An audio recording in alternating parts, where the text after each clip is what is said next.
Arsitektur sistem terdistribusi.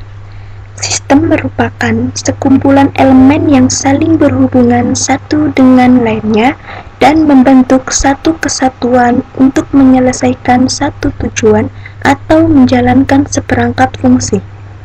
Distribusi merupakan penyebaran, sirkulasi, penyerahan, pembagian menjadi bagian-bagian kecil. Sehingga sistem terdistribusi adalah sesuatu kesatuan dari elemen-elemen yang saling berinteraksi secara sistematis dan teratur mendistribusikan data, informasi, proses objek, dan layanan dari dan kepada pengguna yang terkait di dalamnya.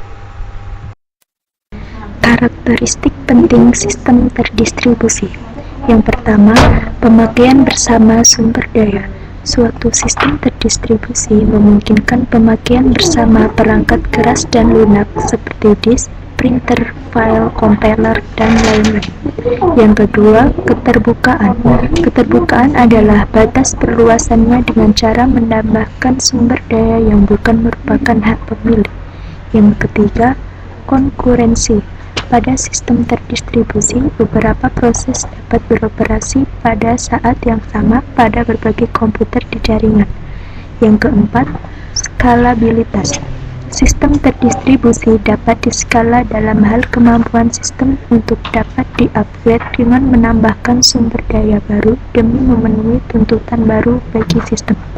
Yang kelima, toleransi kesalahan. Pada sebagian besar sistem terdistribusi, layanan yang tergradasi dapat diberikan ketika terjadi kegagalan. Yang terakhir, transparansi. Transparansi adalah terbukanya sifat terdistribusi sistem bagi user. Arsitektur sistem terdistribusi. Yang pertama, ada arsitektur multiprosesor, arsitektur client-server, arsitektur objek terdistribusi, dan coba.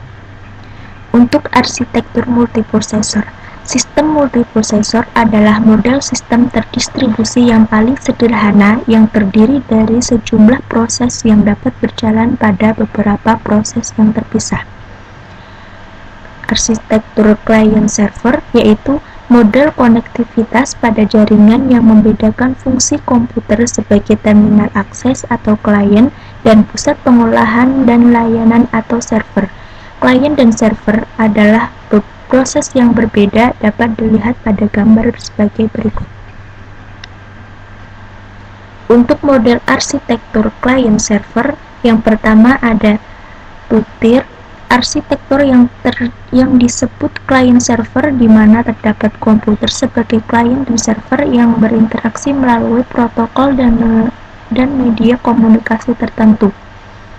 Yang pertama, thin client disk server merupakan arsitektur di mana server menjalankan fungsi lebih banyak dibandingkan klien.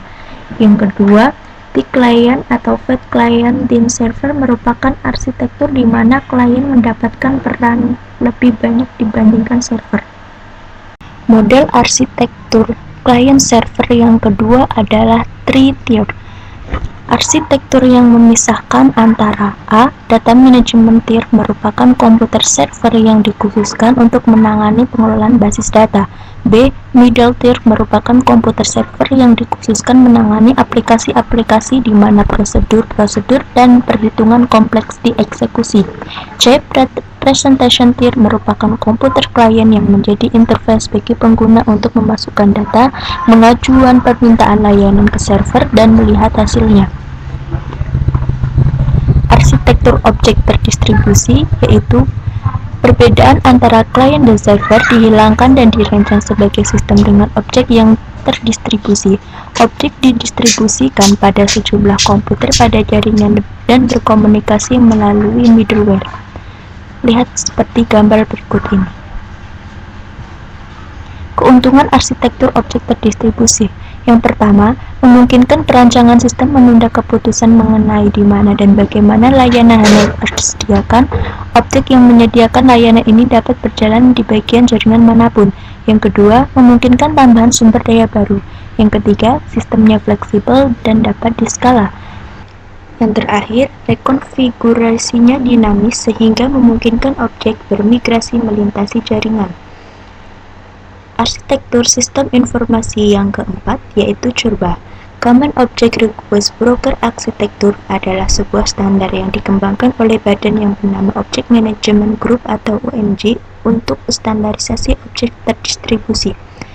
CORBA berisi sebuah spesifikasi infrastruktur yang disebut Object Request Broker atau ORB yang memungkinkan klien dapat berkomunikasi dengan objek secara remote. CORBA menggunakan Interface Definition Language atau IDL untuk menunjukkan antara muka yang dapat digunakan oleh program atau objek lain. Layanan CORBA. Layanan penamaan yang merupakan layanan direktori yang memungkinkan objek diberi nama. Layanan pengumuman yang memungkinkan objek memberitahu objek lain bahwa telah terjadi suatu event. Layanan transaksi yang mendukung transaksi atomik dan rollback kembali ke asal jika terjadi kesalahan.